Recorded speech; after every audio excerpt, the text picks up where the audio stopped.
سابق ISI chief lieutenant general فیض حمید کے تبادلے کے بعد سپریم کورٹ آف پاکستان نے 3 برس سے انتظار کی سولی پر لٹکے ہوئے جسٹس ریٹائرڈ شوکت عزیز صدیقی کی اپنی برطرفی کے خلاف جس اپیل کی سماعت شروع کی ہے اسے چیف جسٹس گلزار احمد کی جانب سے کیے جانے والے اس دعوے کے لیے ایک ٹیسٹ کیس قرار دیا جا رہا ہے کہ ملک کی اعلیٰ عدلیہ مکمل آزاد ہے اور اسٹیبلشمنٹ کا دباؤ نہیں لیتی۔ تاہم جسٹس ریٹائرڈ شوکت عزیز صدیقی کی اپیل کی سماعت کے دوران عدالت کا رویہ جسٹس صدیقی کے لیے حوصلہ افزا نہیں ہے۔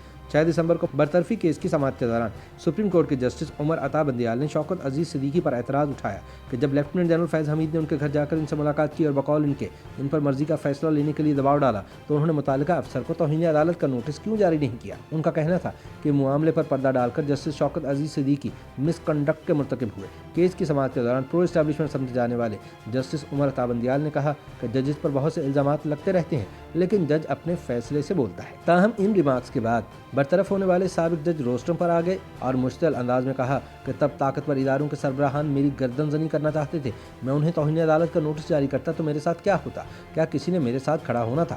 جسٹس سردار طارق مسعود نے شوکت عزیز صدیقی کے وکیل سے استفسار کیا کہ کیا یہ آپ کی طرف سے تسلیم شدہ حقائق ہیں کہ آپ سے جرنیل ملے؟ جب جرنیل آپ سے ملے تو آپ نے ان کو توہین عدالت کا نوٹس جاری کیوں نہیں کیا؟ اگر اسلام آباد ہائی کورٹ کے ایک جج پر اثر انداز ہونے کی کوشش کی گئی تو عدالت کا نوٹس دینا بنتا تھا، لیکن آپ نے کسی چیف جسٹس کو اطلاع بھی نہیں دی۔ کیا یہ آپ کا مس کنڈکٹ نہیں تھا؟ اس پر شوکت عزیز صدیقی کے وکیل حامد خان ایڈوکیٹ نے دلائل دیتے ہوئے کہا کہ میرے موکل کو صرف اس لیے نکالا نہیں جا سکتا کہ انہوں نے جرنیل کو نوٹس نہیں دیا، میرے موکل نے چیف جسٹس کو خط لکھا تھا، لہٰذا اس پر سپریم کورٹ کے جرنیل کو توہین عدالت کا نوٹس دینا چاہیے تھا کہ ایک جج پر اثر انداز ہونے کی کوشش کیوں کی جا رہی ہے۔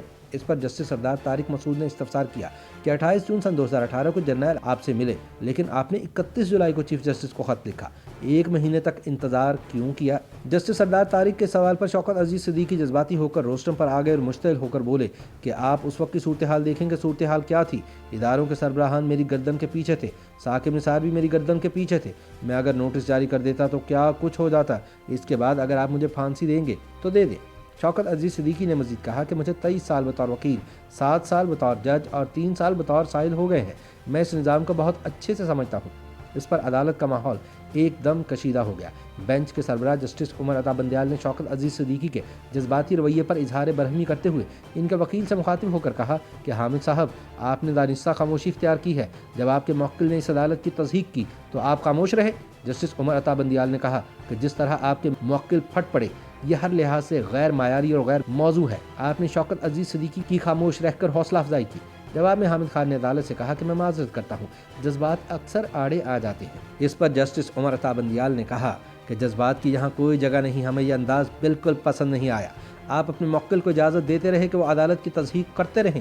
جسٹس مسر عالم میاں خیل نے ریمارکس دیتے ہوئے کہا کہ آپ اپنے موکل کو سمجھائیں کہ جب ان کے وکیل موجود ہیں تو وہ بات نہ کریں۔ انہوں نے وکیل سے کچھ سوالات کرتے ہوئے مزید کہا کہ صرف شوکت عزیز صدیقی کو ہی کیوں ٹارگٹ کیا گیا، ISI کو تنگ کرنے پر جوڈیشل کونسل کیوں کارروائی کرے گی؟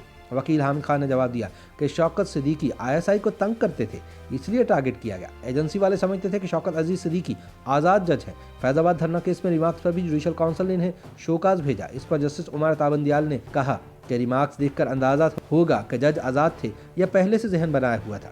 جسٹس سردار طارق نے کہا کہ فیض آباد دھرنا کیس راولپنڈی بار میں شوکت عزیز صدیقی کی تقریر سے پہلے ہوا تھا، ان کی برطرفی تقریر پر ہوئی، لہٰذا دونوں کا آپس میں کوئی تعلق نہیں بنتا۔ اس موقع پر جسٹس اعجاز الاحسن نے سوال اٹھایا کہ شوکت عزیز صدیقی نے کیا ریمارکس دیے تھے؟ حامد خان ایڈوکیٹ نے بتایا کہ شوکت عزیز صدیقی نے فیض آباد دھرنا کیس میں ریمارکس دیے تھے اور ججز سماعت کے دوران آبزرویشن دیتے رہتے ہیں۔ جسٹس اعجاز الاحسن نے پوچھا کہ کیا شوکت عزیز صدیقی نے خود سے منسوب ریمارکس کی تردید کی تھی؟ انہوں نے کہا کہ سپریم جوڈیشل کونسل نے شوکت عزیز صدیقی کے خلاف برطرفی کا فیصلہ دیتے ہوئے یہ نہیں کہا کہ آپ نے تقریر میں سب باتیں غلط کی ہیں۔ سپریم جوڈیشل کونسل نے یہ کہا کہ تقریر کرنا غلط تھا کیونکہ حاضر سروس ججز کو اس کی اجازت نہیں۔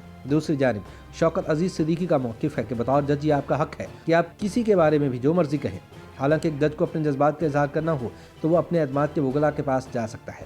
جسٹس عمر عطا بندیال نے کہا کہ شوکت صدیقی کی تقریر اور ریمارکس تسلیم شدہ ہیں جن پر کونسل نے فیصلہ کیا، لیکن آپ ہمیں بتا رہے ہیں کہ شوکت عزیز صدیقی پر اس وقت نفسیاتی دباؤ تھا لیکن اس کا کوئی ثبوت سامنے نہیں آیا۔ واضح رہے کہ اسلام آباد ہائی کورٹ کے سابق جج شوکت عزیز صدیقی کو اکتوبر 2018 میں حساس اداروں کی عدالتی معاملات میں مداخلت کے خلاف تقریر کرنے پر عہدے سے ہٹا دیا گیا تھا، جس کے بعد انہوں نے اس فیصلے کو سپریم کورٹ میں چیلنج کیا۔ یاد رہے کہ اسلام آباد ہائی کورٹ کے اس وقت کے سینئر جج جسٹس شوکت عزیز صدیقی نے 21 جولائی سن 2018 کو راولپنڈی بار میں خطاب کے دوران حساس اداروں پر عدالتی کام میں مداخلت کا الزام عائد کیا تھا۔ شوکت عزیز صدیقی کے بیان پر پاک فوج کے شعبہ تعلقات عامہ کی جانب سے بھی رد عمل سامنے آیا تھا، جس میں ریاستی اداروں پر لگائے جانے والے الزامات کی تحقیقات کا مطالبہ کیا گیا تھا۔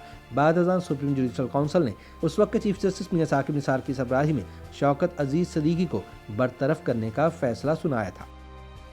YouTube پر گوگلی نیوز دیکھنے کے لیے youtube.com کی سرچ بار میں googly news T V type کریں۔ گوگلی نیوز کے پیج پر سرخ رنگ کے سبسکرپشن والے بٹن پر کلک کرنا نہ بھولیے۔ YouTube پیج پر اپلوڈ ہونے والی ویڈیوز سے باخبر رہنے کے لیے بیل آئیکن پر کلک کیجیے۔ آپ کو ہر نئی ویڈیو کے بارے میں نوٹیفیکیشن موصول ہو جائے گا۔